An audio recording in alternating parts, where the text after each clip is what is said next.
Shut up and sit down.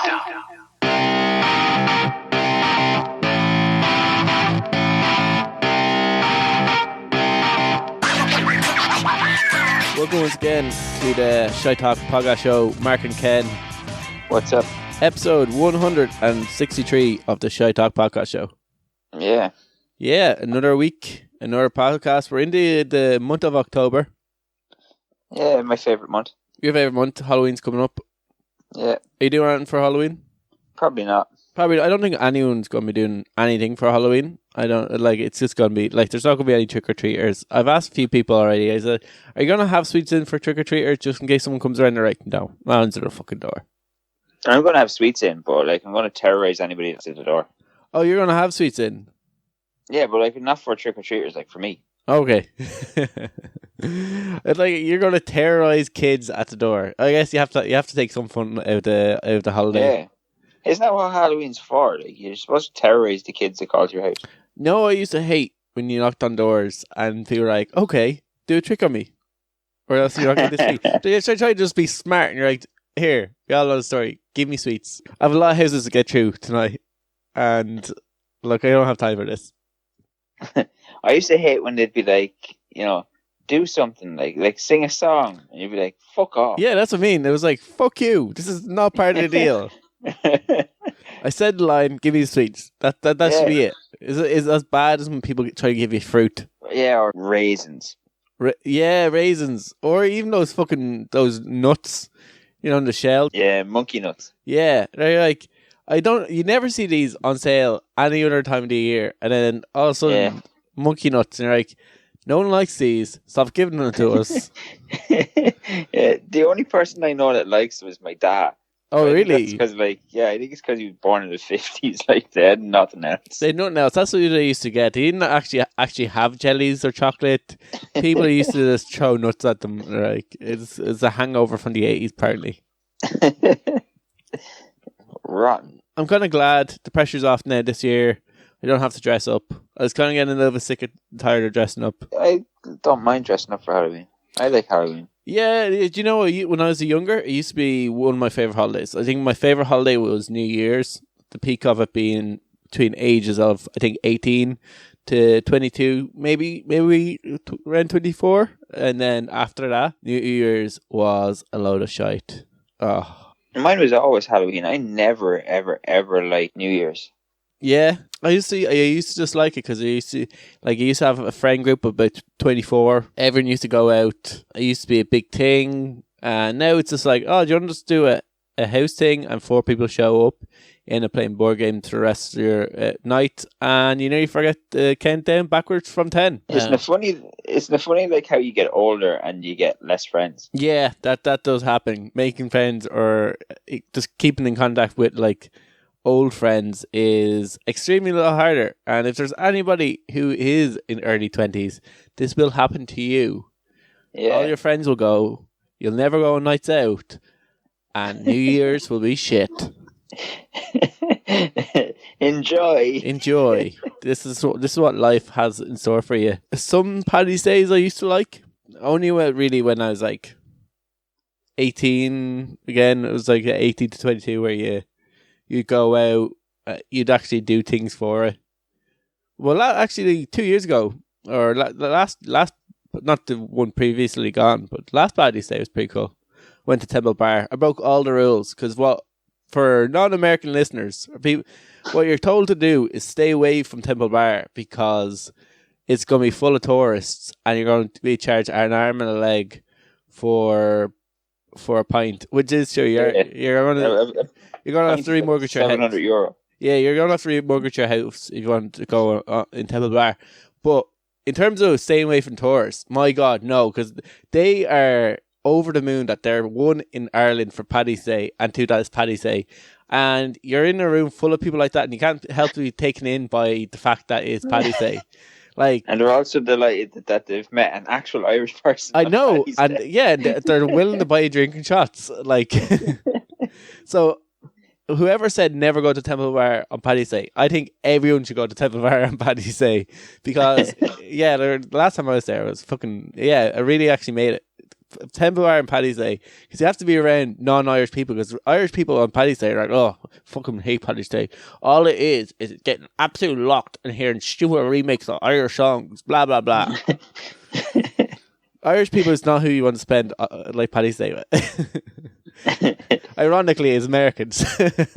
Maybe, actually, our first story, right, it's about MTV Cribs. So maybe celebrities will be dressing up for the reboot of MTV Cribs and they'll have a Halloween special. Maybe. Because Cribs, Ken, is coming back on the airways this month. Yeah, I don't know how I feel about this. Were you a fan of Cribs? I was a fan of Cribs, but I don't think there's any celebrities worth a fuck anymore. Yeah, no, but for Cribs first started in around 2000, and I think it was a perfect show for that time. That's what kicked off the Osbournes. Yeah, it was literally one of the starting shows of reality TV. Before that, there wasn't reality TV, and it kind of gave people for the first time a glimpse into the lives of celebrities. This is before social media, so no one really has ever seen what it's like inside a house of celebrity, and everyone always just fantasized. You know, one thing I definitely would contribute Cribs of doing, everyone in Ireland in getting American style fridge freezers. I honestly think that's solely because of Cribs. You know, the TV series The Osbournes, that actually did happen because people kept requesting MTV to re-show the episode where they went to Ozzy's house.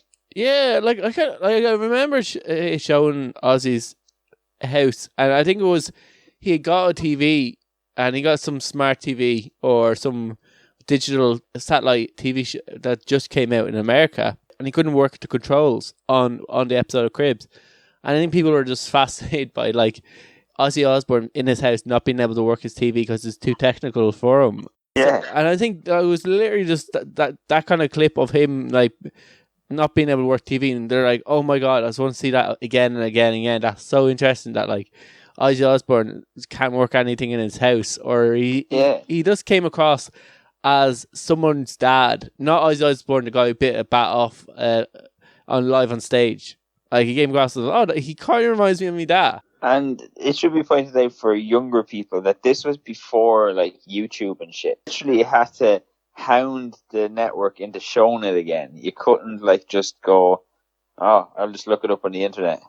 Yeah, and in fairness to MTV, they did a wide range of celebrities, from was it the boys from Jackass to 50 Cent, Missy Elliott, Ozzy Osbourne. They did a wide range of celebrities. They did sports stars, they did actors. Anyone that was in the public eye, you got to see the inside of their house. To the point where people always just fantasize that, if they ever were famous, MTV coming around to their house and then showing off their crib. And even you start to see people call their houses in Ireland cribs. To the point where I hope they got bullied after they did so. It was a huge kind of it went on for 13 seasons before it got kind of put away. And basically what kind of kicked off this time was MTV UK. They did a remotely produced lockdown special called MTV Cribs, where it was footballers stay home. And basically it just showed what footballers get up to when they're in lockdown. And it was once again really popular. People seemed to like it. So that's what basically sparked off MTV UK to go, maybe we'll do a full series of MTV Cribs. If there's enough nostalgia there for Cribs that people will actually watch it. Now, just a look at who's going to be on it. It doesn't seem I don't think, this is where we realise that me and you, Ken, we are now old. We are now not in the MTV target audience demographic because of, I don't know, I know who few of these people are. Vast majority of them, I do not know who they are. So, Caitlyn Jenner is one of the celebrities up. If I wanted to see Caitlyn Jenner's house, I just watched that entertainment show, Keeping Up with the Kardashians. Yeah, I'd be amazed if there wasn't Keeping Up with the Jenners spin-off version of Keeping Up the Kardashians. Mark, don't pitch that. Unless I get royalties, then I'm pitching the hell out of that. Then there's Selling Sunset star Christian Quinn. I have no idea who that is. I don't even know what Selling Sunset is. Then is Nickelodeon star Jojo Siwa. Yeah. And then someone from Glee as well, Kevin McHale. And then Vampires Weekend's Bradley Simpson is also going to be on the show. The only person that might be a little bit of interest to us is George Masvidal. He's going to appear on it as well. Huh. I like George Masvidal. I couldn't give two fucks about what his house looks like. Do you honestly I don't know whose house I would like to see that is a famous star or someone I look up to, or that's what I mean. Maybe I'd be a little bit interested to see what Conor McGregor's gaff is like. Maybe Dana White's gaff, people like that. But yeah, there's no mystery anymore though. Yeah, not really. I've seen his gaff on Instagram. You kind of see photos that he puts up of his house. So I'm not too sure, if that. I think that mystery has been eroded by social media. Yeah, it's well gone. Yeah, especially with Kylie Jenner, who has her own reality TV show herself. After Ozzy Osbourne did Cribs, they didn't go back to Ozzy Osbourne's house when they gave him a reality TV show because he knew, he has a reality TV show. They actually did 2 episodes of Cribs. Oh, did they? Yeah. Was that after they got the reality TV show? They did before. They did one where he got pissy with the camera crew because I think he was recording an album or something. Yeah. And he got pissy with them, so he wouldn't participate in it. Yeah. So it was just Sharon, Kelly, and Jack. And then they did another one where he actually came out and he was showing them around the house. All right. Yeah, the ones that I found mildly interesting. I remember the Jackass one, and he did it of his car. I can't think of who it was. Oh yeah, and then he goes, "Oh, here's where I park my car," and it's actually his really nice house. Oh, who's that? And then I remember always the one that stuck in my head was Marilyn Manson's house, and they always have a celebrity friend that just so happens to pop by. Yeah, it just happens to be sitting there. Yeah, exactly. Or they'd have a cinema room. They'd have all their friends there in a cinema room. That was everybody's envy, was a cinema room. And remember the one of the most infamous ones was Mariah Carey changed her clothes after she went into each different room. Oh, yeah. I wonder how long that actually took to film. Oh, I'd say that took fucking weeks. Yeah. Because I remember what also they did was MTV Cribs behind the scenes, and they showed the production of making MTV Crib, and I think some of the celebs used to feed the camera crews and all. They'd make them food and all. Jesus. Yeah, so that was pretty nice of them. They probably got caterers in.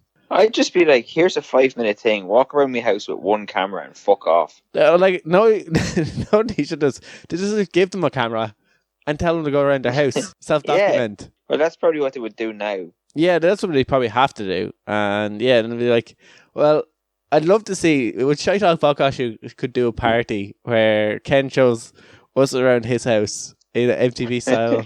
So this is inside my fridge. It's just load of leftover McDonald's. I got my nugs for protein. I got my shakes for calcium. So there's some lettuce here. I don't know who owns that. My fridge is actually full of healthy shit. Is it? Yeah, it's Aileen does all the shopping and stuff. Oh, she goes. This week I'm gonna get Ken to start eating healthy. Ken. Oh, it's not for me. It's all for her. Yeah, I don't eat any of it. I don't eat any of that green shit. I have my cereal. Yeah, cereal and steak. That's all you want. That's all you really need is cereal and steak. Yeah. We should write a book. Yeah. Shite Talks Fab Diets. Yeah, bit of milk. Yeah, bit of milk. That's a bit of calcium there. Not with your steak though. Well, you can drink milk with your steak. I guess so. Why not? Yeah, I guess. Compliments. Somehow. You know what?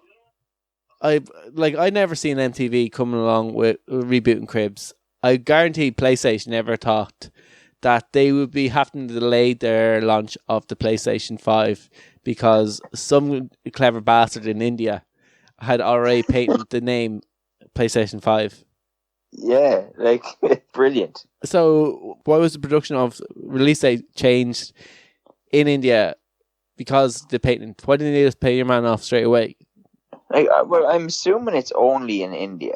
But, like, surely if he's copyrighted the name, it would be worldwide. But anyway, it just says India. But he, so, like, this guy called, I can't even pronounce his name, some guy that lives in Delhi, he told them on the 29th of October 2019 that he already owns the rights to the PS5 trademark, and they still went along with, we're going to release it, and then Sony applied for a trademark for PS5 on the 6th of February 2020, and they were informed, no, this guy already owns the trademark for it, so they're trying to get his application suppressed, but it's like no, because he first trademarked it in 2006 is when he trademarked it.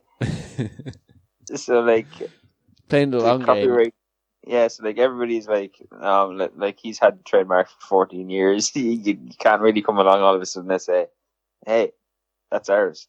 Yeah, so like I know certain companies can like set up their business with different names, so and you can trademark for a certain country.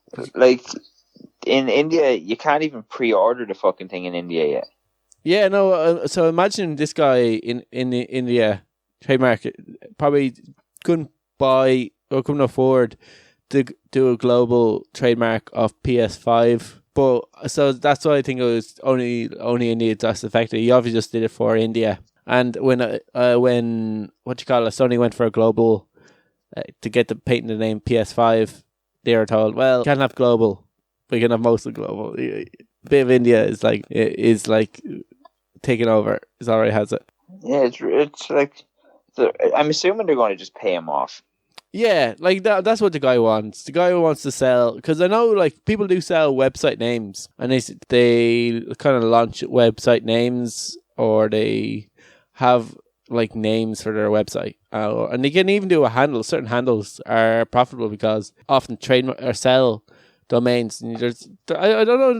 I don't know what's the most expensive domain, but there's a domain out there that goes for millions. Why didn't we think of this, Mark? Well, we already have the Shite Talk show, which is very popular for if you have a podcast with Shite Talk in it, and you want that domain. I want that handle. We should like trademark like.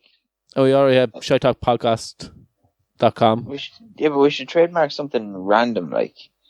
Like we kind of have to get ahead of like developers and stuff. Yeah, let's trademark like iPhone 15 or something. I imagine that like all tech companies now have seen this coming, because I was like, I wonder if Xbox is going to have to pre-name, but you've already said that they've kind of just changed their names. They're kind of unpredictable. Yeah. Apparently this is the second time this has happened to Sony with the PlayStation. Oh, really? Yeah. Like, yeah, you imagine once they went with PS1 and they knew that they're going to have 5 more PS at least. They'd patent to the certain into the future of, all right, we're going to have all these patents for 1 to like 10. And then once we get around 7, we'll patent the next whatever. Yeah, I don't know. You know Gene Simmons from Kiss? Yeah. Do you know what he did that was absolutely genius? Did he patent Monopoly? Did he? I think so. He did the letters OJ in reference to orange juice. Yeah. So, like, if you, like, TV shows no longer refer to orange juice as OJ anymore because they pay Gene Simmons. Oh, really? I thought he bought the patent for Monopoly, so now every Monopoly game that's made has to give him royalties. Now, that might be true. Well, that's brilliant. Yeah, he's very kind of entrepreneurial like that. Like he mass produce everything Kiss. Like anything you can think of, you can get Kiss. Yeah, that's just Yeah, brilliant. yeah. Like he sold out. He tell me himself he sold out, but like he made millions of dollars from selling out. He didn't sell out. He bought in. He bought in. That's a good way of looking at it. But yeah, I wonder how much how much they'll have to pay out to him. Like I don't know. Like it must be a fair bit. Like if nobody says OJ anymore. Yeah, or no, for the PlayStation though 5. I wonder how much for the PlayStation. Yeah, because like will it be if you own a copyright to that, you're going to be looking for fucking millions. Yeah, like you would push for $1 million. Like PlayStation could just do what Burger King done and just call it something else. PS05. That wouldn't be as cool. Like what was the Lethal Weapon called? You know the one with the decimal in it, or was it Die Hard? 4.0. Yeah, 4.0. Yeah, Die Hard. Yeah, so they could call it PlayStation 5.0. That's pretty cool though. But the reason that Die Hard was 4.0 is because it was all about cybercrime. Yeah, but like 5.0 though, you're like, that's like, I'm going to patent that in India. I'm going to patent 5.0 in India, and yeah, and then the PlayStation go, I got an idea. Ah, shit, someone else already did it. Some lad in Ireland. Dickhead did it. Some lad in Ireland has already thought of it and put it up. Burger King in Australia is called Hungry Jack's because someone already owns the patent for, or the name for Burger King in Australia. Yeah, so like they couldn't, so they said, fuck it, we'll just call it something else here. Bastards. Yeah. So, so they could always just call it, like, imagine that if I was PlayStation, I'd just call it 5.0. And yeah, well, that's that. Nah, I don't like that. Well, it's either that or pay a guy £1 million. Well, Right? you could probably afford to pay him £1 million. He probably could. It was the difference between putting slightly different branding on your PlayStation and just going out about patent that way. And at least then you're not going to be, somebody isn't going to be trying to outsmart you again. If you were to call it 5.0 though, I wonder, like, would that still infringe on copyright? No, because it's for, his is for 5. 5.0. It's like, it could, it depends. Yeah, it depends on, like, you could say it's very too similar to 5. And maybe that's why they don't do that. Yeah, or the 005. Then, yeah. But like, you wonder, like, if they could get away with it, but it's called 5.0. Or call it, like, if he has in his patent the number 5 or the letter 5, like, say, spell like a I being like an exclamation mark upside down or something like that. Roman numerals would be the best bet. Yeah, that's the else you could call it. Yeah, they just do Roman numerals. Because, like, other than that, people are going to try to outsmart you again. So if you put a precedent, like, we're not going to pay out for this, we're just going to call it something else. Yeah, because, like, they've announced, just further on in the article, it announced that they have actually only gone and trademarked up as far as PS10. You should not announce that. Then people are going to go, I know what I'm going to do, PS11, and I'm going to sit on this. This is going to might take, what is it, every 2 years? Well, maybe, I think the last one was like 5, maybe. Yeah, okay, 5 years. So, like, you're going to have to sit on that for a while. PlayStation 11 comes out, and then you're like, pay me, bitch. Yeah. And then the 12 comes out, and you're like, haha, I got you again. Yeah, exactly. But I imagine, they're going to, unless they just change it after 10. Maybe that's the signal that they might be changing their name after 10. Or maybe stop making PlayStations. Maybe. But yeah, like that's what they should have done anyway. They should have always done that. Like, painting up to a certain amount. And then when it gets closer to the date, painting more. Ken, I don't know, do you want to have kids? Maybe. You probably wonder where I'm going with this. Yes. Trying to think what the correct answer to this would be. Well, see where you're going. I imagine if you have a daughter, her wanting to become a sex worker, you would be like, no way in fucking hell you're becoming a sex worker. So unless. So her actually going to university to learn how to be a sex worker, you'd be like, there's no way in hell I'm paying for that. There you go. There's the unless. But now there's actually a university course for sex workers. Like, what? I don't understand what you possibly need to learn. So this, when I first read the article saying that there's a university for sex workers, like I thought it was they're going to show them how to be a sex worker, like they're going to work, like how to give like half decent blowjobs or how to like swindle money out with customers, like upsell them on different things. And I was like, hang on, what could a sex worker possibly upsell you on? well, you start with a dance, and then it's maybe a bit more for a touch and feel, a bit more for a blowjob. By the end of you spend €500, and you're like, then you're not a sex worker. Then you're a stripper. Stripper / sex worker. A lot of them have to work both jobs. So, like, that's what I thought. It's like, maybe you're a hobbyist and you don't actually want to make it as a profession, but you really want to, like be able to go down on people. So, like, you know, that's what I thought this was a course for. But apparently, no, this is online. And this is to show them how to make a career online as a sex worker. So, the university has created for sex workers, how to learn how to be a successful influencer for adult influencers.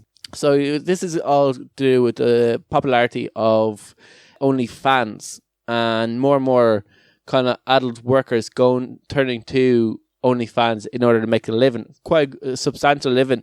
So this course is going to be free. Like, so what? Like, yeah. Why bother doing a course if you're not going to charge for it? Yeah, so that's what I thought. Is like, this is really smart of maybe an adult worker who has came up, maybe started in porn and now has transitioned into OnlyFans or has done stuff like that and has experience, but you know, she's getting a bit old and has now decided to create a course to show people how to become influencers and how to work that domain better and be able to actually make money off people coming up through the business. But no, it's going to be free. So this is obviously, she wants to do it to help young women and some men into how to create this course. A lot of influencers don't have the know-how to like monetize their bodies or be able to sell their bodies. So they end up going into working in porn industries and being taken advantage of and getting paid far less than they could make by themselves, like on OnlyFans. And this is like a social media course or a marketing course. Like you learn pretty much the same things. The direction of it is for adult work, but like reading through the like course material, it basically just shows you how to market yourself online. It's basically what is an online marketing course that is sex focused or adult entertainment focused. But like, what does the person running the course, what do they get out of it? I don't know. It was set up by a company back in 2017. It is in partnership with a site called FanCentro, a subscription-based online platform created in 2017 to help adult film performers and others access to their private social media accounts. And basically, the people behind that create a course for people to be able to go and do it on their social media platforms. Each course consists of a series of video classes, live streaming specials, courses that will provide in-depth information about running a successful influencer business. Our instructors will also be available to answer basic questions, provide mentoring, and ultimately create more in-depth course. This is what it says in terms of the description of the course. 5 Social is one of the fastest growing businesses in the world, and we want to help you become financially independent. Unlike traditional schools and universities, Centro is free. And that's kind of what the description of it is. So she's obviously just doing it because maybe she was taken advantage of by the industry and she wants to kind of give back. It's a bit mad though. Like, obviously there's going to be a lot of like time and effort put into teaching people this shit. Yeah, like that's what I thought. Maybe it's just advertisement for FanCentro in order to boost their people using their subscription site. And maybe that's why they're doing it, as just basically just kind of advertisement for girls to go in to use their site, which would be sort of clever if they did that. But what I was looking at this course, and I was like, any marketing or online marketing course, you generally have to pay for. There's very few free online marketing courses. So if you wanted to get into marketing and you maybe like are unemployed or you're a bit strapped for cash, you could do this online sex course. All right, not focus on the sex part of it and just use the information and just direct it at a different light. So you learn what skills you learn for how to market your body and just transfer into how to market, like, I don't know, a coffee flavored drink. Like you could just go, okay, I want to learn how to be an influencer or a marketer. This course is free. I'll just do this online sex influencer course, and then I can apply through a marketing company. I studied this at this thing. It's it taught me how to sell my body, but I'm not going to sell my body. I'm going to sell your product for you. And they were like, fair enough. Yeah, sure. Most advertising uses like sex to sell anyway. Yeah, exactly. You'd have a leg up on everybody else. You'd be quite literally have a leg up. I remember when I was doing a radio production course, there's a kind of a marketing segment to it, and like I knew after that day that I'll never ever work in marketing. It was just like, we had a product that we had to sell. We had to create a product to sell to teens or kids, and we had to come up with an advertisement strategy. So we were in groups of 3, and I came up with the ingenious ideas. This was before any of these drinks came out, so I am taking full credit of creating this drink. And I think the lecturer heard my idea and then brought it to a load of other companies. And it was for kind of a cold flavored coffee drink, kind of compete with iced tea. The idea is that, like, if you are in the caffeinated business, like a coffee business, you want to get kids addicted to the caffeine early, so that as they grow up, they'll be continuing to drink your caffeinated products. So I came up with the idea of Kulfi, coffee that is cool. And it would be a sweet coffee flavored drink that would be marketed at kids, so to get them hooked early. And we took that idea and ended up just going on a bit of a tangent and talking about selling cocaine to kids. To the point where we ran out of time in order to actually come up with any sort of a plan. And when it came to us to read out our marketing thing, so we were like, oh, we've came up with a product. It's called Kulfi. And we just spent the last 5 minutes talking about selling cocaine to kids. And Goldilocks. Yeah, we initially went down the Goldilocks route. So what we wanted to do was like, oh, this coffee's too hot, but then we realized the next one, oh, this coffee's too cold. The idea is selling it that it's cold, and then we kind of just stumbled and got distracted. And I don't know how we got into cocaine, but we got into like, maybe we could work other things that we can sell to kids. Cocaine. So what can we sell to kids? And the logical answer was cocaine. Yeah, something like that. Yeah. So at that stage, we all knew that none of us would ever work in a marketing company or be able to work around kids. So maybe we could have learned a lot from this online sex course. But like, there's a lot of people that, like, you hear anyone talks about OnlyFans, are like, oh, if I could make money off that, I'd be trying my hardest to make money off it. Well, a lot of lads would say that. If there's a course out there, it's free, and you genuinely want to learn a few photos of your cleavage, maybe do some other weird things, one that acts like a dog. I don't think photos of a man's cleavage is going to get you very far. You might get a bit loose change, but like I wouldn't say you get too much. You might be able to pay for whatever costs the subscription or the create an account. Depends whose cleavage. Like I think though that sites like that are going to be more profitable for women because, like we said before, like there's a lot of weird men. Yeah, and if you're willing to do creepy, weird things, men are 100% willing to pay for it. Yeah, and they are, the weirder is, willing to pay a fucking lot. They probably do exist, but I can't imagine there being many women that would pay a man money to do something fucking weird. Oh no, I could something weird, definitely. Yeah, like I could definitely see women out there that would pay for men to do something weird. For a man to be like in his underwear or touch himself, I couldn't see a lot of women paying for that. No matter like how good shape they're in.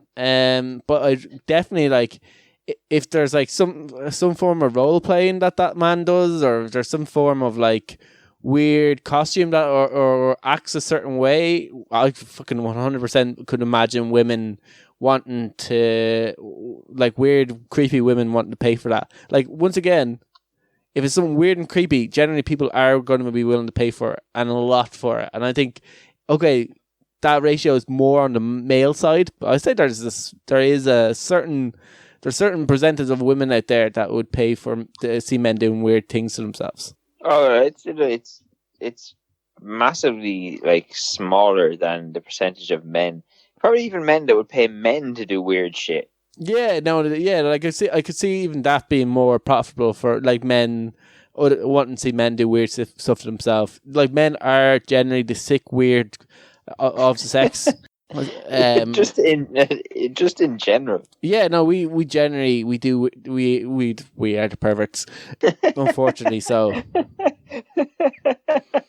but like now, girls are going to be able to monetize our weird obsessions, and like fair play to them, all power to them. Fair play. Off you go. Off you go. It's definitely less weirder than course that's how to be a prostitute or how to work in the industry. But there probably is a porn star course out there. There's courses for everything. Oh, like I'm sure there has to be a porn star course. Yeah, there has to be. If not, Ken, I know our new adventure after we create our restaurant and our clothing company and all the other things that we said we're going to create. Our next thing will be an online porn course. Drawn on your experience, Mark. I don't know how I'm going to segue into the next story, Ken. There's no way. We go from something completely weird and strange and at a completely different end of the spectre to a next story about the evolutions of human being. And apparently, kids today are being born without wisdom teeth. Yeah, there's a university in Australia. Water. They've done like a lot of research on this, and future generations won't actually be born. Well, not many babies will be born with wisdom teeth. They found out over time. I don't know. It doesn't say how long they've been studying the data, like from when to when, but they found that humans have gotten shorter, which means that your faces, like human faces, have gotten smaller, and your mouth has gotten smaller, so there's less room for teeth. And that's why a lot of adults currently have to get their wisdom teeth surgically removed. Yeah, like I remember, like I was born with too many teeth. And like I was told for ages, like I need to get teeth out. Never did, but but yeah, I was always told that like I've way too many teeth. So maybe I was just first of the evolutionary traits to be born with a slightly narrower face. Yeah, like I never got wisdom teeth. Yeah, I don't think I ever got wisdom teeth. Yeah. But yeah, so like I could see that obviously people are evolving. People's fingers are getting a lot thinner. And I remember I was talking to a guy who sells kind of safety gear and work equipment. And we were talking about boots because I was going in there buying boots. And he said that people's feet have got bigger over since he ever started working in that kind of line of work over the last 10 years. He goes, the average size when I first started was a 9 to a 10, and now it's about 11 is the size of people's feet. So people's feet are getting bigger. That's mad. Like I remember reading a thing as well where people use their baby fingers so little that they're actually getting smaller. Yeah, the baby finger obviously is important to a certain extent, but it's like, yeah, it's definitely a weak one. Like I can't think of anything that I use my baby finger for except for playing guitar. Yeah, and even at that, it's very hard to maneuver by itself. Like, there's nothing else really that you use it for. I would love to see, like, if you compared musicians, people who play like instruments as a kid's fingers to people who didn't play instruments as a kid, see if they're actually shorter. Yeah. Or see what difference is. I remember seeing something about fighters and their index finger. And I think it's like their index finger is slightly longer on fighters. And it's like, it's very common in all fighters is that their index finger is slightly longer. I'm not too sure about that one. But the John Jones eye poke. Yeah, exactly. But I'm not too sure about that one in terms of it being accurate or not. But there are weird. Your body does go through like weird changes. It kind of evolves. Even if you play a sport as a young kid, your development for that sport, your muscular development is around that sport. And if your parents are runners, and you end up being able to progress into running faster. If you inherit their genes, because their genetic makeup is kind of developed to have a body type like a runner, so their kids are going to have similar body types to what they had, so they'd be similar enough to like being able to run. That's mad. Yeah, it's really weird. They said that people are evolving quicker than they actually thought. Yeah, people have. What did they say? People are evolving faster than they have done in the last 250 years. And this is a study that was published in the Journal of Anatomy. They said as well that they've dissected a lot of corpses of people who were born throughout the 20th century, and they found that babies nowadays are being born with extra bones in their legs and their feet, and that they have an extra artery in their arm. Oh, really? Yeah. I wonder what's that for. They said the artery is known as the median artery. It supplies blood to the hand, and it's become more prevalent in newborns since the 19th century. It forms in the womb, and it used to disappear after the baby was born. But now, like, a third of people have kept that artery for their whole lives. That's weird. I wonder what's the mechanism why our body's gone. Now we need to hang on to this. It's probably something to do with blood supply. Maybe because you're using your hands more maybe. Or... Yeah, or more work, like typing or pressing stuff. Or, you're using your fingers a lot more these days. In terms maybe it's something to do with blood flow. Yeah, something to do with blood flow. Whereas... I don't know why people, but like people's feet are then, like if you take what your man's saying about people's feet getting bigger as well. I wouldn't really, I would generally imagine people are getting less, walking less, moving less. So like, I wonder why, like it says babies are born with extra bones in their legs and feet as well. Like what's that about? We need to get like a biologist who studied this onto our show. Yeah. What's going on with us? Why are our bodies changing? Puberty, Mark. Puberty. It's only hit. But yeah, it's really interesting. It's one of these subjects that like it's weird, but like I guess we are constantly evolving. I always think about this in terms of countries moving. You know, they say Ireland used to be connected to England, and at one stage it was beside Spain. Yeah. I always wonder, like, obviously that probably hasn't stopped. So Ireland's probably constantly slightly moving, and all countries are slightly moving as well. I wonder if, like in a few hundred years, Ireland's going to be either closer to England or further away, or maybe it floats back down to near Spain. That'd be nice. Stuff like that. I always wonder, is there a chance of that happening? We need a scientist. We need like scientists to come on and be like, we can just ask him questions. Be like, will Ireland ever be beside Spain again? And he'd be like, no, Mark. Is it continue to move? No, Mark. Or yes. This interview is over. This interview is over. Why is my body changing? I don't know how to respond to that, quite frankly. That's the story with that. Yeah, so it's now time for Idiots News. And we need a team song, Mark. We need a team song. It needs a team song. I'm going to have to get like someone to create me a song. This is like a part of the show where we talk about dumb things that what people do, and it's created for idiots by idiots. And like I said, it contains people doing dumb things. So that's how far we've got. I've just given a consistent intro. This week we have 2 stories, and one is about a woman, and basically what she did was she wanted to show off to the internet her new engagement ring. So she balanced the ring on the dog's nose, and now she's on the Idiot of the Week. Mission accomplished.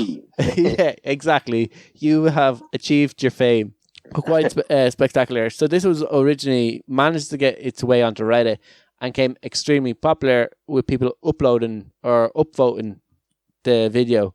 And it basically shows a woman who managed to get her dog to sit still, and she had placed the ring on her dog's nose, and she obviously was going to show it off while the dog was sitting still. But then the dog decided to tilt his head back up and catch the ring in its mouth. Just before the video cuts off, you hear a metal crunch as the dog bites down on the ring. So you don't actually know if the dog digests the ring or not, but you imagine that the ring's probably not going to be in great order if the dog was chewing on it. What caught me about this video was, like, I guarantee, the one thing I was like, I guarantee that girl fucking has taught her dog. She puts treats on her dog's nose like that. Yeah. And gets the dog to try catching in his mouth. I guarantee that's a trick that she does with the dog. So, and if that is true, why the fuck would you put a ring on his nose then? He's not going to go, that's not a treat. He's going to go, I feel something on my nose. I wonder if this tastes as good as the fucking treat that I get. Nope. What the fuck was that, bitch? Yeah. What are you feeding me? Shit? Yeah, what are you feeding me, bitch? And yeah, a lot of jokes about dog having expensive taste, yada, yada, yada, yada, was on the internet. It was on the internet. Yeah, basically, people were just like kind of making makeover. There was another story about like a woman who wanted to show her frustration of her engagement ring. And now, in fairness, the thing was quite bleak looking. It was just like a small gold ring and had the world's smallest diamond in the middle of it. It looked like, if I describe the ring, it's kind of like the G-string of rings. That's what the band was like. It was like a tiny string, and it had a teeny tiny diamond on top of it. It did look quite bleak, and she was quite pissed off. She showed her frustration by putting this up on Reddit, and then caused such an argument on Reddit that then Good Morning Britain took the story and showed the story on their national TV show. So I wonder if her fiance to be seen that and be like, what the fuck were you doing giving out about the ring? Like, I don't see what the whole big fucking deal is with it. What, the engagement ring? Yeah, a ring is a fucking ring. Yeah, like at the end of the day, like it should be like the idea that they want to marry you. That's a significant thing about it. Yeah, and it shouldn't matter if it's like one from a 2-year-old gumball machine or if it's one that costs 5-10 grand. And like things about weddings is another thing. People get married. Like, weddings cost a mortgage payment. They cost about 25 to 30 grand. Or you can do it cheap. Or you can do it cheap. Can do it cheap. Like, and in fairness, if you want to get married, and there's no point like spending like 30 grand, 20 grand on a wedding when you could use that house. What? You're going to take out a loan to pay for your fucking wedding. Yeah. And then you're going to try and get a mortgage, and then you're going to whinge that no bank will give you a mortgage because you've got fucking 40 grand debt. Yeah. Because you wanted a fancy wedding. I know, that's the thing. Like, most people do get married before they get a mortgage. Well, generally, they look to that it's more of a positive if you are married. It seems that it's better if you're married if you want to get a mortgage. It's not the case now, but like before, they wouldn't give you a mortgage together if you weren't married. But yeah, it's crazy amount of money that people put into like weddings, and it is all just material good. It's all for like, you could have really good night out. Just don't call it a wedding party, because once you attach wedding to anything, the DJ costs more, the band costs more, the venue costs more, the food costs more, everything goes up in price. You attach a wedding to that, everyone goes, yeah, that's another £1,000. Yeah, like the thing about like weddings as well is that weddings, the traditional wedding's not about the people getting married. It's about everybody else. Yeah, it's about the food, the venue, Yeah, and the clothes. like people always say, "Oh, my wedding was shit." Why was it shit? Because my fucking great aunt, whatever, didn't have a good time. Yeah, well, yeah, exactly. Well, if that's the reason why your wedding shit, like, it doesn't, Yeah, I don't hold hope for like, your wedding, your marriage, because the fucking the food wasn't great, or because this, then don't fucking do it. Don't invite. Yeah, another thing is where people invite the entire world to their party. They're like, "Oh, I'm just going to invite my closest 5,000 friends," and you're like, "No, like, do you really care about that cousin that you haven't seen?" Blah blah blah. Probably don't want to come to your wedding, or if they do, they're only coming for the food. Yeah, like we went off and got married, just us on our own, got married, and then came back and went for dinner with our parents and our grandparents, and that was the end of it. Yeah, and yeah, you didn't have a huge, massive debt to then have to pay off, or Wedding over, or have just wedding drama. and we weren't even engaged either. Oh, you just decided to get married. Yeah. Yeah, skip that whole bullshit. Oh yeah, the engagement ring itself. Yeah, that's another thing that's a load of bollocks as well. Because that's like another 5,000 quid on top of that. Yeah, so like let's just not do that. Yeah, and that's another thing. Like, if you attach a engagement ring, they're like, "Oh, let me send you over these engagement rings," and you get taken away from the 500 ring section to the if you several thousand. You go and look in a jewelry shop at rings. You've got like, decent enough rings that like look fancy for like, I don't know, maybe 100, 200 quid. And then the second you say to the guy, "Oh, I'm looking to buy an engagement ring," he goes, "Oh, okay, over here we go. Oh, the cheapest one we've got is €1,000. Yeah, like literally everybody does that around a wedding. It's like everything goes up. I remember my sister was looking to get hairdressers brought over for her wedding.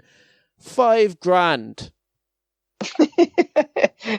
Like $5,000. I was like, "Are you fucking insane? $5,000 to do, like, literally they're going to pay for their flights, they're going to pay for the hotel, and they wanted $5,000."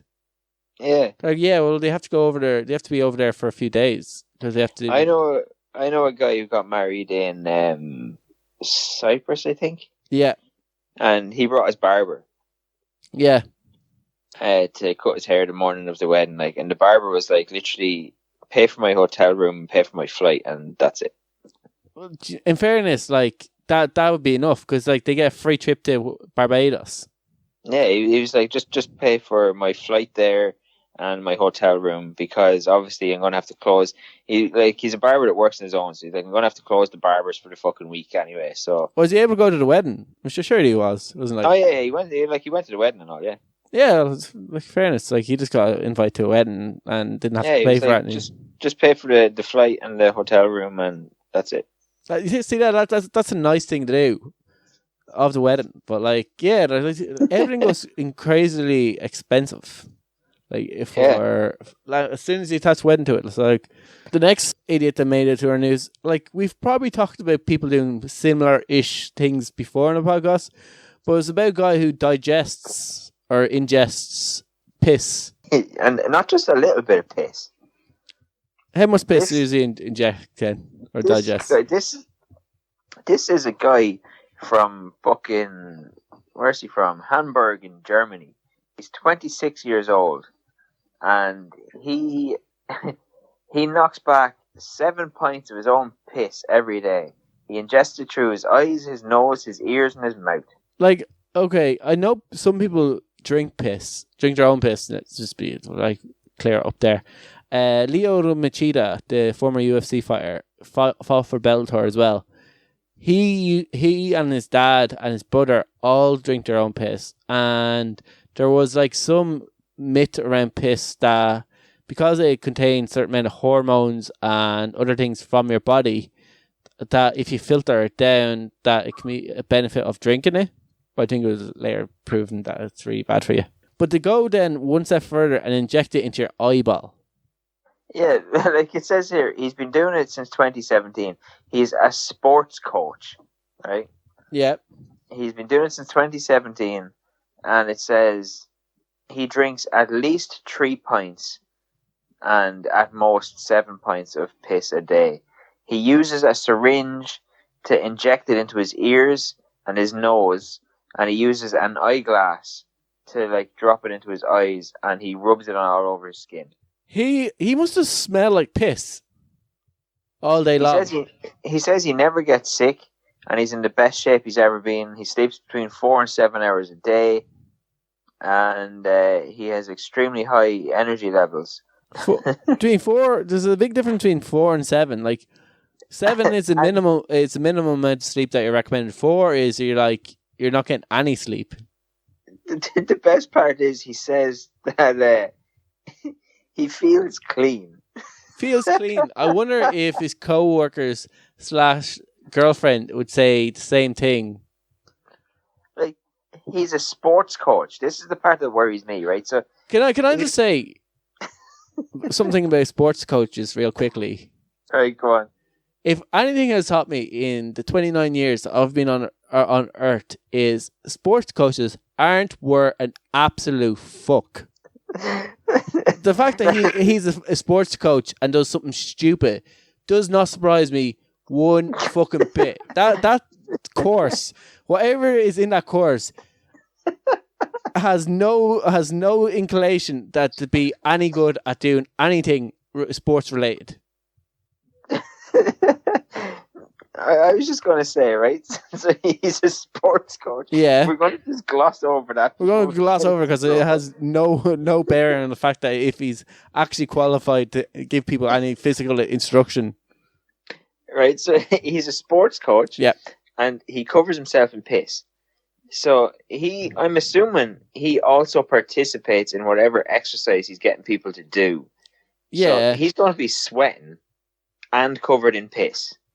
Well, yeah, if he works in a gym, maybe he does a spin class, then yeah, he's going to have to partake. He's have to demonstrate. So he's going to be sweating a certain amount. So if he's doing like PTs, he might be just showing a person how to bench. He might be showing a person how to do the repetition, and then he's monitoring and make sure they're doing it all right while checking his phone. And then an hour's up, and he wouldn't sweat that much if he's doing that kind of thing.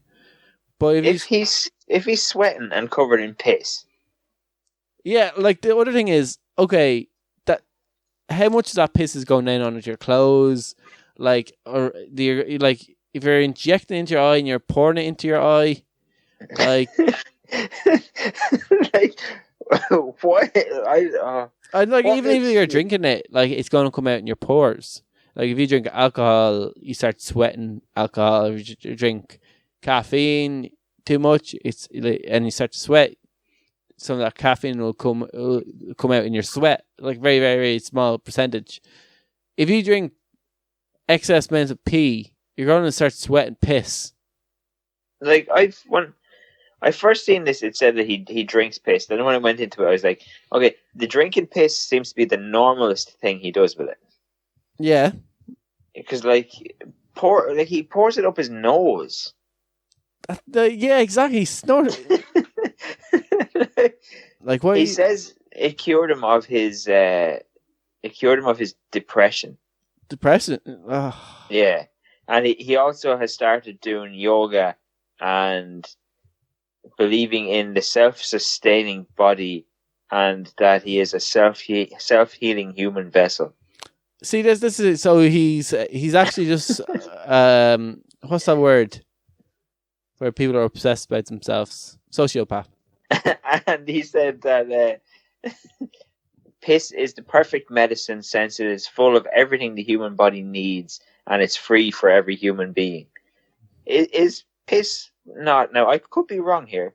My understanding of what piss is it's the shit your body doesn't need. Yeah, no, it's generally your waste left over. But there are certain amount of hormones and other minerals that come out in your pee. Some people think you can once you filter it down several times, that you actually take out all the shit, and then what you're left with is like minerals and other things. But like I don't know if I wouldn't say that's great for you. And he says the taste changes based on your mental, emotional, and spiritual energy at the given moment. Yeah, like this guy's is fucking weird. He only gets sick when he eats shitty food. I was like, once again, I guarantee he gets a cold and he's like, oh, that's because I had that burger there. No, it's because he probably came in contact with a person who had a cold and it gives you a cold. No, it's not, because he also says it's a perfect medicine and cures all diseases and viruses. It's the body's own natural vaccination. To what? To everything. There's their own vaccination to every single thing. It's drinking. Like how many other like bullshit like cures are there? There's like, this is the cure to everything. Oh, and just in case you weren't sure how to do it, he offers tips on how to get started on it. And he says, just piss into a glass and drink it. So he doesn't say like filter or anything. No, just piss in a glass and start drinking it. Because I know a lot of people do filter their pee if they drink it. Yeah, no, he doesn't seem to be filtering it or anything. Just drink it. I just googled if it was good for you or not, and they basically says this is an ancient practice in some cultures still today. There's no proven health benefits to drinking your own piss. So like I imagine there's possibly some negatives involved, other than that you'll start to sweat pee, and that like people won't want to be around you. Like there's going to be other things where like your man's just especially if he works where he is, like you said, it's going to sweat, or meant to be given like sports and health advice to people. Yeah, like I wonder, does he like preach to everybody that he like trains or whatever that they should be drinking? But he looks like a mad cunt. Yes, if he does anything sports, he's going to preach all this bullshit to them. He just looks like a mad hooer though. He has an Instagram and a YouTube page called. Give him a I don't know. It doesn't say. It was linked in the article. Right. I don't think anything he said is worth promoting anyway. Mark hates this guy. I hate this guy. Yeah, but actually, it kind of brings us nicely that he's saying this is all cures for all things and makes you really, really healthy, because there's been a bit of controversy over the last while. We all know we're going through a pandemic with the COVID-19, and you'd imagine that the world are waiting on the bated breath for a vaccine to come out so we all can go back to being normal. But there seems to be a large growing skepticism when it comes to actually if people will take vaccines. So our topic today, Ken, is we're going to be talking about, would we take the vaccine if it came out? This follows basically for a vaccine to actually work, you need about 70% of the population of a country, or for the world's population, I guess, if we want to be really safe, to actually take this vaccine to stop the spread or to have any meaningful effect on stopping the spread of COVID-19. RTE did a study with about 1,345 people who took part in this study. 32% of the people who took part in the study said that they would not take the vaccine when it came out. I'm all for vaccines, but like I wouldn't be taking a vaccine like the first round of it. Yeah, so like I think a lot of people, who were in the survey are on the same boat with you, because only 52% of the people said they would take the vaccine, and another 12% said they were not sure, which probably means no. So that's quite high. What, 12% or the 52%? 52. 52, but like in order to have any meaningful effect, if that was the statistics, so let's say it came out tomorrow and coronavirus vaccine, only 52% of the population took the vaccine, that vaccine wouldn't have a meaningful effect on the population. I think when they're talking about when it comes out that it's just going to be healthcare workers and like the vulnerable that get it first. Yeah, no, let's see. Yeah, it's the first wave. A lot of people say the first wave of the vaccine, and that's my stance on the vaccine is. By the time it comes around to like late 20s, at the stage, by the time I'll be 30, unfortunately, male who's in fairly good nick, I'm going to be lower down the list of priorities to get it. By the time that comes out, medical workers, the most vulnerable in our society, and older people will hopefully have got the vaccine already, and the vaccine will has tested to the point where there is no health or risks to it, and I should have a fairly good idea. At the end of the day, for myself, like, I kind of feel like I'm not like high risk if I catch it, like in terms of, so not like waiting on bated breath. I get the vaccine because I'd rather be part of the solution than part of the problem. I'd rather be on the side of getting the vaccine and stopping the spread of COVID-19 so we all go back to being normal. And by the time it comes for me around to get the vaccine, it'll be out several months and we should know it from there. So I got a bit of information in terms of around the vaccine. This was taken from a Nat Geo website who did an article on vaccines. And they said that there's about 150 coronavirus vaccines in development around the world right now. And generally takes about 10 to 15 years for a vaccine to get approved. And the fastest ever vaccine to get approved was the one for the mumps. That took 4 years, and that was in 1960. You see, that's the part that like worries me about it. Yeah, like so that's what I think the people's big concern is over vaccines that do get rushed, maybe that the side effects, or if there's long-term side effects of a vaccine that is not properly tested out because it's done, instead of over 4 years or 15 years or 10 years, it's done over 2 years. So we don't really see if there is a longer term effect on a vaccine coming out or what's the stages of a vaccine.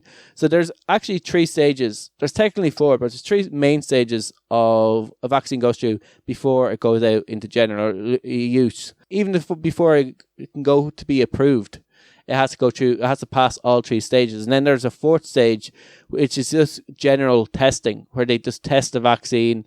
They release it to the population, but they're consistently testing a vaccine to see how it is in a wider population. So they say, okay, it's safe, it's not going to kill anybody, there's no really long-term effects. Or they might say, this group of people can't get it, so we're not going to give it to them, or we're going to test them before it. And then they open up to a wider population once they know there's no immediate or dangerous risk to it. I imagine that's what this vaccine is going to go through. It's going to be, they're going to try to get to stage 3 as quick as possible, and then it'll go into that stage 4 where they're like, okay, we're fairly safe that this vaccine is okay for people to take. We're going to continue to try to study it as we give it to the population. So that's where I'd fall in. I'd be like, if all the doctors are taking it, and then doctors are also saying, I think it's okay for the most vulnerable patients to take it, I'd be on the side of, okay, if doctors are that confident in it, then I'm willing to go for it there. I trust if doctors are taking it, I'm going to trust that it's okay to take. That's where I'd fall on it. Most vaccines, like vaccines that, you know, I've taken like my whole life, have been around for fucking years. Like, well, not really. You would have been one of the people that got the mumps vaccine. That wasn't around when our parents were around. That wasn't widely available. And that vaccine, I guess it was created in the 1960s. Yeah, you would have been born 20 odd years later. So yeah. So that's one that would. But where are the vaccines that were developed in our lifetime that we would have got, that our parents would have got? Like what? Was one for smallpox or something like that? There's one that the smallpox is like fucking well gone. I But know one it's that, making a resurgence at the minute, but like there's one I remember. There's ones that our parents didn't get that we got, and I think it might be in smallpox. But yeah, there's definitely vaccines that we've gotten that our parents wouldn't have been widely available for our parents to get. I'm not too sure about that, but anyway, for people who don't know, just so we're as factually correct on this, and we're not cast as being anti-vaxxers in any way, which we're not. What this vaccine is, and what all vaccines do, is inherit a response to your immune system. So it can activate a defense mechanism in order to provide your body with enough defense against whatever disease is trying or infection that is trying to inhibit. And the idea of doing it is that it inhibits a stronger response if you've got it naturally through a herd immunity. So given this vaccine is actually stronger than if we went down the herd immunity with fewer health consequences. I think scientists and doctors weigh up the symptoms of the cure easier than it is to treat the disease that they're fighting, that they're more likely going to go with that as well. Now, yeah, they basically just inject you with like a tiny portion. So there's several ways these vaccines. There's several routes that these vaccines are actually going down. So one of the big things I think when it comes to vaccines is people don't know what's in them. People don't know how they're created, and people don't know how they're tested, and people don't know how long they're tested for or how many people are in tested. So there's this big mystery when it comes to what are in them, what are tested, what possibly could be the side effects to them, or how effective this could be. Some use the coronavirus itself, but weakened or killed version of the coronavirus that can infect it. Others use parts of the virus as well as proteins or fragments of the coronavirus. And some others use transfers of the coronavirus proteins into a different virus that's unlikely to cause disease or any other illnesses. And then some use developing pieces of the coronavirus genetic materials so our cells can temporarily make coronavirus proteins needed to stimulate immune system. So they're kind of the different ways that these vaccines aim to try to give like tiny pieces or give some form of the virus to your body in order for your body to create an immune response. The only thing is, and this is something I heard, is that I think once you get to coronavirus, that you only have antibodies for 3 months. So like if a vaccine is created, kind of like the flu vaccine or flu kind of one, this is only going to last maybe only 3 months or even a shorter amount of time.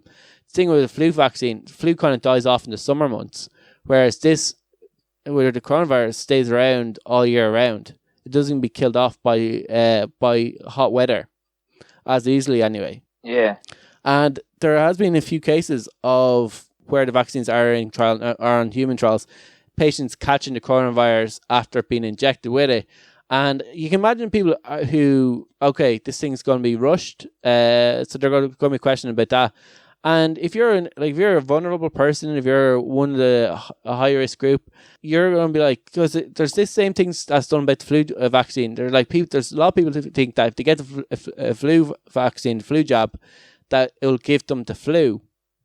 And you're going to hear these stories of people catching the coronavirus after be given the vaccine, and they're going to be like, I'm not taking that vaccine because I don't want to give myself the coronavirus. And that's going to be a big risk. That's going to be a big risk to them as well. And there's going to be a lot of misinformation. Whereas they might hear, oh, there's people who's got the vaccine who actually contracted the COVID-19, but they're not going to realize that was in very early testing of the vaccine, and they obviously didn't use that vaccine then to go any further because it ended up giving people COVID-19. Yeah, like it's all about getting the proportion of whatever you're injecting right. I probably, like I said, I probably will take the vaccine. By the time I come out, enough people will have got it. And you're going to hope that there is, and at the end of the day, all you're injecting into yourself is a form or a protein or some form of coronavirus. So the chances of you catching the coronavirus, if there isn't a vaccine, at some point are probably pretty high. Because I think it's always constantly going spiking. So the chances, it's kind of like a Russian roulette. It keeps coming around to you. Eventually you're going to shoot yourself. So like the chances of you getting the coronavirus without a vaccine probably high. Chances of getting it if you get injected, probably not as high. But even if you do, once again, I'm a mid-20s lad, perfectly healthy. My body will be able to fight it if I get it. Like I imagine my immune response is pretty all right. Mid-20s. Okay, 30s by that time. But yeah, I do think this is going to be something that people are going to be skeptical about. And like, look at, I think it's okay to be skeptical out there and always question it and say, are people taking enough time? Are there enough resources being put towards it? Because there is a lot of pressure by the US President, Donald Trump, in order to have a vaccine out as quick as possible. There's a lot of pressure on the World Health Organization to create a vaccine as soon as possible. Like, people under pressure can make mistakes. Things can be missed. Certain tests could be overlooked. Certain results might be ignored. I'm not saying like this vaccine is going to give you like autism or create immune difficulties or like make you lose an arm. But you could see a batch of the coronavirus, if it's not properly regulated or tested enough, that it could possibly give people the coronavirus. Could do the opposite of affecting it. Yeah, like I'm all for vaccines. Just once they're like properly trialed and they're properly studied and it's properly once it's not rushed. Well, yeah, like I don't mind it I don't mind it being rushed in the sense because okay, we need to move fast, and at the end of the day, I think all this really comes down to is trust, and unfortunately, I don't see there being trust when this vaccine comes out. I think we live in an age of like a lot of misinformation on social medias, and there's a lot of conspiracy theories, a lot of fake news will come out about this vaccine. It's already coming out about this vaccine before it's created. Imagine when it gets out already, there's going to be a belly of misinformation, as well as people's nervousness around it being moved fast. I just think like when they release the vaccine, they need to release a mountain of information about how this came true, about how this is tested, about what's in it, and about why they are so confident that this will not affect you. Now, there is one good thing is like we are coming a lot better at fighting the coronavirus. If you look at what happened to Donald Trump and like how quickly he was cured of the coronavirus, I was like, definitely, let's see what drugs he got. Let's push these drugs. Clearly, this guy is in his 70s and he overcame it in 3 days. Let's all go on, let's all put the most vulnerable people in our society who catch the coronavirus on the Donald Trump, treatment method. Because clearly that worked. So, we might, by the time a vaccine comes out, we might need a vaccine if what we've seen with Donald Trump can be replicated in more vulnerable people. Yeah, I don't know. Maybe. Create a drug that cures you of the coronavirus, or at least helps cure you of the coronavirus. We already know vitamin C. Well, I shouldn't say we already know, but there's huge amounts of evidence coming out about vitamin C and vitamin D and zinc that's meant to have meant to be quite good at not letting you go to the worst stages of COVID-19. So we already know that we probably should be all taking vitamin C and vitamin D and zinc through this time. So if people can prevent the worst stages of it and then have a drug to maybe fight it off, kill it off, then we mightn't actually need a vaccine. Then once the vaccine comes out, we don't have to rush it. We can take it a little bit more time. If it becomes a lot more treatable disease, which I think it is. If you see the amount of people that are dying, very little people are dying. I think that's maybe down to most vulnerable in our society are being protected better. But if we can create a better response, a better mechanism to fighting the disease. But once again, as long as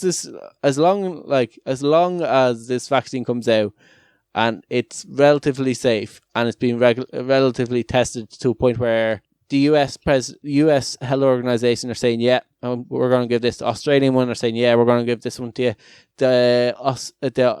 The EU are saying, the UK are saying it. Everyone's like, this is the vaccine we're going with. Then, and Chinese, that's passed through a numerous amount of doctors and peer review studies. They are like, okay, it's probably safe. If that much doctors and scientists agree that this is safe and it's been tested that rigorously, I think we'd be all I'd be on board. I don't really see Like, I think these people are a lot better at it than I am making up my mind. And if they say it's safe, then and especially if they're going to give it themselves before they give it to me, I'm on board. Yeah, I'll wait and see what happens when it comes out. Yeah, Ken's like, no. Ken's like, no. No, I'm just on the fence about it. You're the 12% says not sure. Yeah. Yeah, like I said, like by the time it comes around for me to take it, I'll be like, yeah, grand. Like, as long as doctors is like heads don't start falling off, there's like not a huge spike of people catching COVID-19 after they get it. Imagine it killed every doctor in the world. It would be like even the Russian vaccine didn't do that. Like, well, we don't know what the Russian vaccine is actually doing, but like when you have every health organization saying, nope, do not take that vaccine. But yeah, it's like I hope a vaccine comes out soon, because at least then we can go back to normal. Like, we should all be hoping for a vaccine that's reliable. I think that's what everybody wants, a reliable, safe vaccine. Yeah, pretty much. Yeah, I think like, well, not everyone wants that, but like anyone that's not an idiot wants a reliable, safe vaccine. Everyone else is mad and shouldn't be listened to.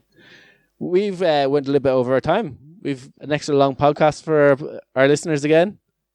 It seems to be the new normal. Yeah, I'll see if I can get again closer to the hour mark. People have busy days. They can't be listening to us for an hour and a half. Why not? I guess not. They should make more time for us. Yeah, make more time for the Shite Talk podcast show. Make more time for Shite Talk. That's going to be our election promise. Yes. Yeah, make more time for Shite Talk. Well, maybe it's our advice for our listeners is to make more time for Shite Talk, which I think is a solid advice. Yeah. People don't talk enough. Ring up your friend, talk shite to him for an hour and a half. No. Ring up your friend, play the Shite Talk podcast to him for an hour and a half. Yes, or invite him over and both of you listen to it with your headphones in so we get double listenership. Don't share your fucking volume.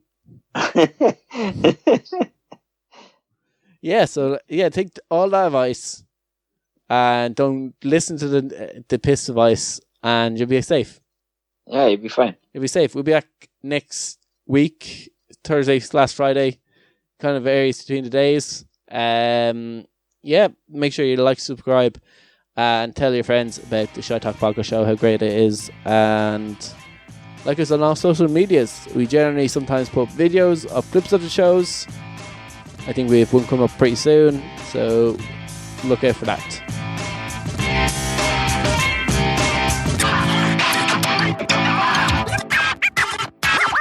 Shut up and sit down.